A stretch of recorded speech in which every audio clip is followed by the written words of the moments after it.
Okay, friends, so we have an unusual word that opens up our parsha and actually gets, the entire parsha comes from this one word. And the word is ekev. Ekev. Ayin, kuf, vet. What is this unusual word? And why does the Torah, at this point in Devarim, use this word to describe something that another word or many other words could have used? So we know, of course, that Moshe Rabbeinu was about to die. These are his final words, talking to Am Yisrael and Klal Yisrael who are about to enter into the land of Israel. And he's warning them that in order to be successful in all the battles and all the challenges they're about to have, specifically the wars that are going to be brought upon them, which they did back then and they do now, we need to follow the Torah. The Torah and the Mitzvot give us the spiritual, emotional, psychological success rate over our enemies. But he uses a word to describe the reward that we get for learning Torah and doing the Mitzvot in the land of Israel, and that word is ekev. The word ekev means literally a heel. That word should sound familiar to you. Why? Because we know that one of the avot, one of our forefathers, has the word ekev in his name, and that's Yaakov. So that's interesting. There's got to be some connection, some reason that HaKadosh Baruch Hu, that God, gave this word to Moshe Rabbeinu and told him to put it, although it's more Moshe Rabbeinu speaking over here, in this parasha. So Rashi gives a very famous commentary, and he says that ekev means a heel, and there are some mitzvot that we are very willing to do because we know the reward is very great, or they are very easy to do, certain mitzvot. And those mitzvot, for example, Shabbat, are big mitzvot with great reward, and people may naturally lean towards doing those mitzvot. So Rashi says, Moshe Rabbeinu is saying, don't be like that. There are also small mitzvot that you may step on with your heel. Dash, bekvav. You may step on them because they're small mitzvot and you think they don't worth much. People may think, you know what, there's a big mitzvah like Shabbat, Yom Kippur, Kibbud Av V'em, honoring our parents, and those are the mitzvahs I'm going to focus on. But the small things, like putting a kosher mezuzah on my door, whatever. I'll just, I'll put up the case and not, actually, people ask me many times to check the mezuzah. It's happened over the years. And more than once, I've done that, and it's either been empty or they put the mezuzah up with the piece of paper it came with. When I say paper, it needs to be cloth, parchment with the Shema written on it. But what they do is they buy it, there's a piece of paper inside which has got a print, a copy of the Shema, you know what I'm saying? And they think, I got it.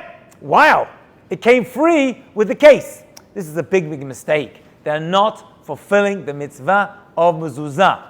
There's certain mitzvot that are easy, and one may think that they're not worth doing with great alacrity or with great funds or whatever. And Rashi is saying that our success, our spiritual success that's going to help us in our physical and emotional, spiritual, and wars as well, come from the big mitzvot, quote unquote, and even the small mitzvot as well. What has all this got to do with Yakov Ainu? How does he get a mention? So the Midrash says something absolutely fascinating.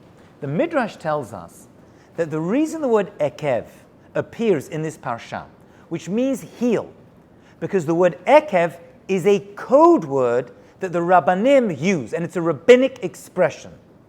The rabbis use, and we see this word actually in Mishnah, the end of Masechet Sotah.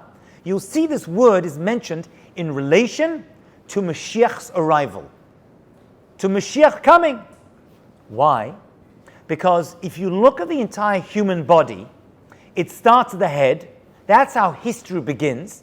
It begins with Adam and Chava, who are considered the head, the beginning of everything.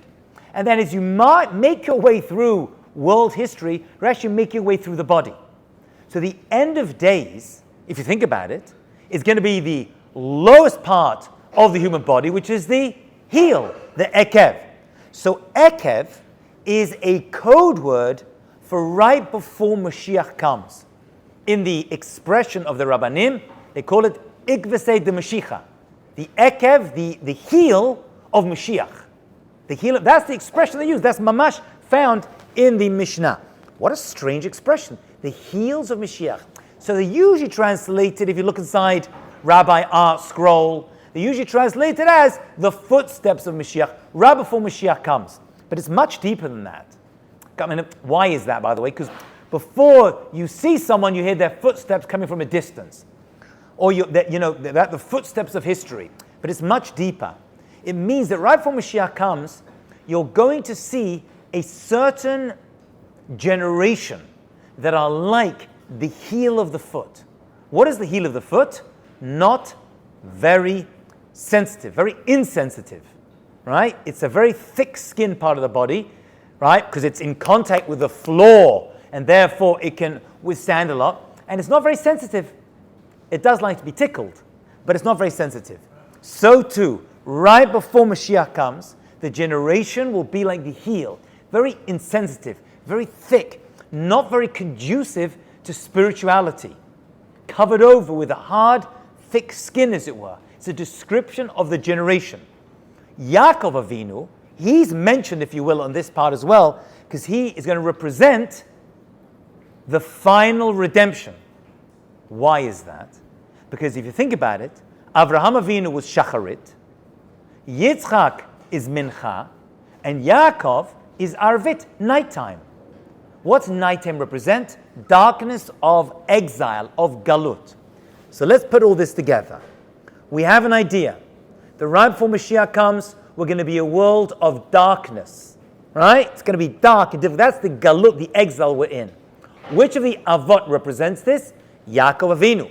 Yaakov is Mr. Nighttime. That's why he created Arvit, the nighttime prayer. That's why he had a revelation about the end of days at nighttime when he was asleep, if you remember, on Har HaBayit, the future site of the Beit HaMikdash. So he sleeps. So Yaakov represents Galut, exile. Also, he has to flee his twin brother Esav in order to survive. So he goes into Galut. So Yaakov represents Galut. He's the one who leaves Israel to protect himself. Just like we, his descendants, have to leave Israel to defend ourselves, or because we're kicked out into Galut. But what happens? Yaakov returns. When? When he becomes successful, when he has children, when he has wives, when he makes a parnasah, and he's going to return. So too, just like he returned when he was successful, so too we are going to return as well at the end of days. So Yaakov represents the heel, the end of history. He represents nighttime, the last moment before the Geula, the redemption happens. He leaves Israel, then goes back. We too as well, at the end of days, are in darkness. We leave Israel, and have been there for thousands of years, or we're going to come back, which is Baruch Hashem. That process has already become. And that generation is going to be a very challenging generation, says the Mishnah and Sotah. A generation that's like the heel of the foot. It doesn't have much sensitivity, but it likes to be tickled. That's the secret. So if we follow, says the Torah, let's put this together, there's a lot today, but if we put it together, it comes out like this.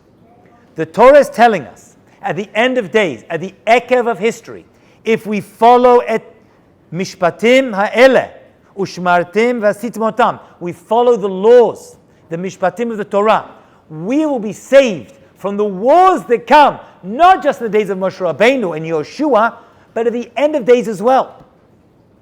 How do we know that? Because there was a promise, a haftacha, that was given to our avot, Avraham, Yitzchak, and Yaakov, that if we follow the mitzvot, even the small mitzvot, which are called the Yaakov mitzvot, we will have the extra zchut and ability to survive the galut, the exile, go back to Israel, and have a full geula. So Yaakov Avinu is encoded over here because he represents the end of days, but also the final redemption. What is redemption referred to as in the Torah? As boker, morning. Galut is nighttime. Yaakov is Mr. Nighttime. And redemption, Geula, is morning. So you go from night to day. What actually begins the day for us? Nighttime.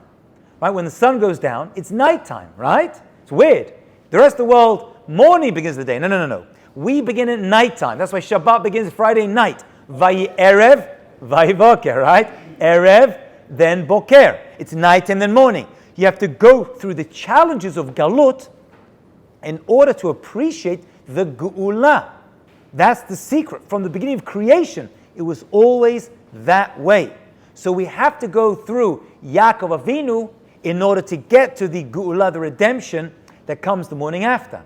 Hazorim B'dima, Berina Yiksoru, says David HaMelech. Those who sow with tears in their eyes, which we've all had over the past few hundred days, we will be the ones, B'ezrat Hashem, to see the reaping of our tears, the crops that come from our tears that have come out.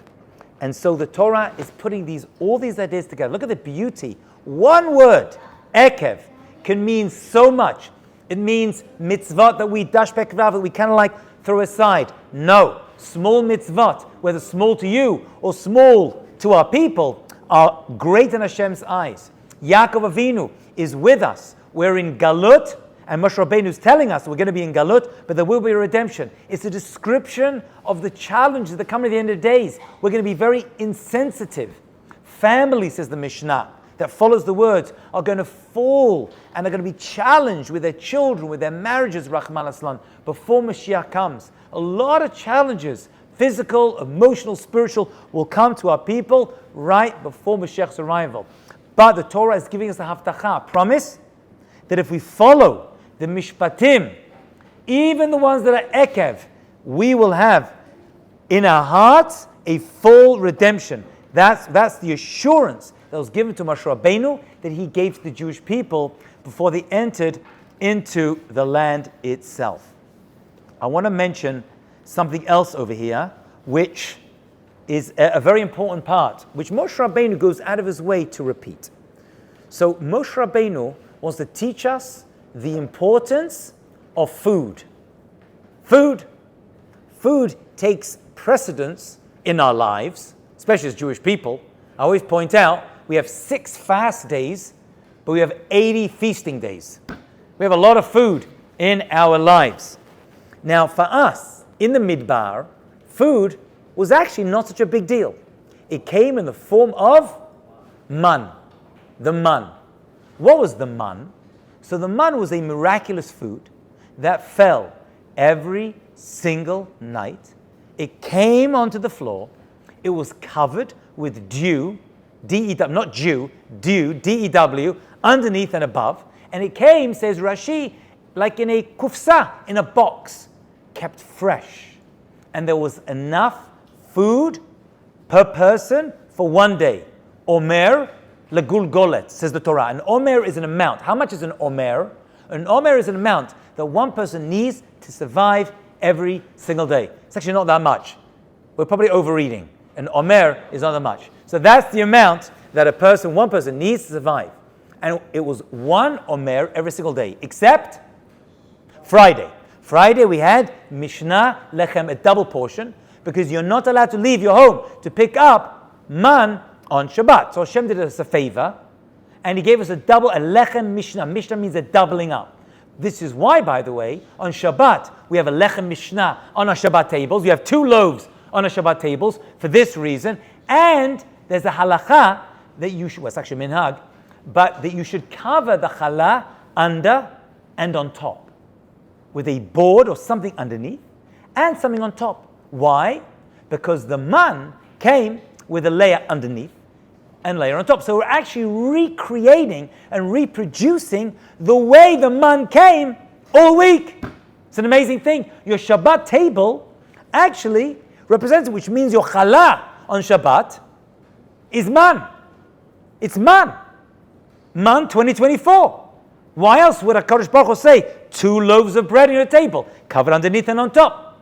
Now the man itself, there's so much to say on this. But I'll just mention, because Moshe Rabbeinu mentions it, so it must be important. Man itself, as we know, tasted like any food that you want. The natural taste was a wafer dipped in dvash and honey. But if you had the right machshava, it tasted of whatever food you wanted. But you know what else about the man? You know the goyim could taste the man as well. How? Because if anything was left over, it dissolved on the ground and it turned into streams of liquid and would wash away, and the animals would eat the man, and then the goyim would eat the animals, and even they would get to taste some of this miraculous food that fell down for Shemayim for the Jewish people for 40 years. Now the man fell once a day. At every 20, you got one portion every single day. Let's say you finish your portion, which you had to do. You weren't allowed to leave it over. It was asur to leave it over one day to the next. You weren't allowed to do that. So what would happen is, every Jew would wake up every morning, and what would they have to eat? Nothing. They have to go and collect the man. Tzaddikim would have the man outside their tent, and people not such tzaddikim would have to travel a little bit further. That's a lot of discussion about the distance and what that's about. You would get a visual demonstration of your spiritual level every single day. But we'll leave that aside. You know what's fascinating about this? Every Jew woke up every morning and the fridge was empty. The fridge was empty. You would open the fridge, there's nothing in there. There's no man.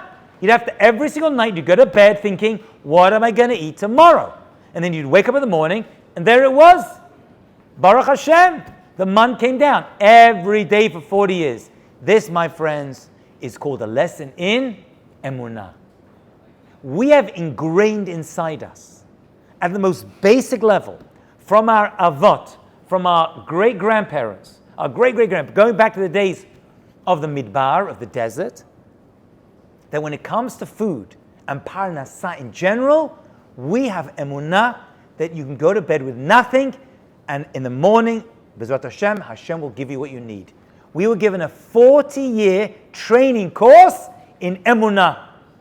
Now, we're not at that level, right? We have to make sure there's food in the fridge and that we have a job to go to the next day.